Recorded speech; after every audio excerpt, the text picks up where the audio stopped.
What's growing on, gardeners? Today I'm going to share with you some tips on what you can do after your seedlings have sprouted. So after they have sprouted, what can you do? What is the care that you need to take?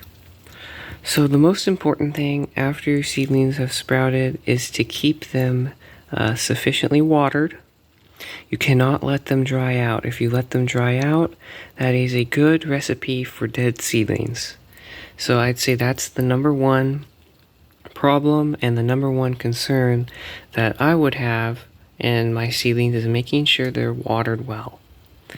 The second tip I would use is I would always fertilize them with a liquid organic feed like Miracle-Gro Organic, like the 9-4-12 that they have, and use it at half strength at every watering.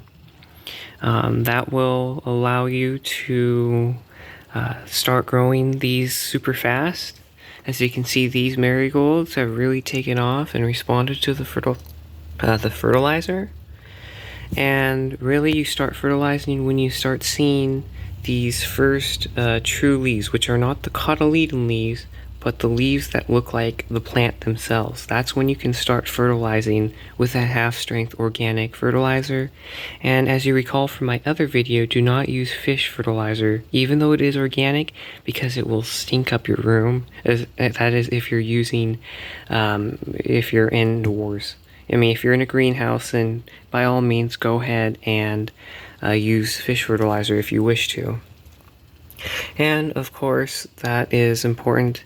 If your plants are getting too big indoors, then back off on the fertilizer and only water with it once every 7 to 10 days.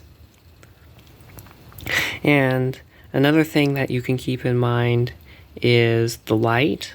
Light is very important for your seedlings. Always keep the light on for at least 12 to 14 hours. That is another thing, because even though they're getting more leaves, the seedlings need light. Also, you can start uppotting your seedlings. When they start getting to this stage here, where they're getting 2 sets of true leaves, you can start uppotting them.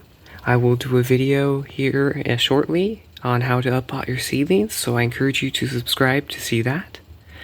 Also, you can thin your seedlings.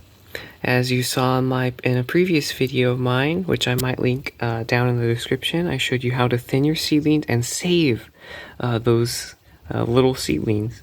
What you can do is just pull them up gently, or when they get to this point, when you're in the uppotting process, you can take them apart and tease them apart, which I will show you how to do in that video. So, and then when you're uppotting as well, making sure to keep them sufficiently watered, and so on. So that's just a quick tip on what you can do to take care of your seedlings after they have sprouted. It's just very simple, very basic care, and it's not all that complicated. So growing seedlings indoors does not have to be complicated at all. So I hope you liked this video and got something out of it.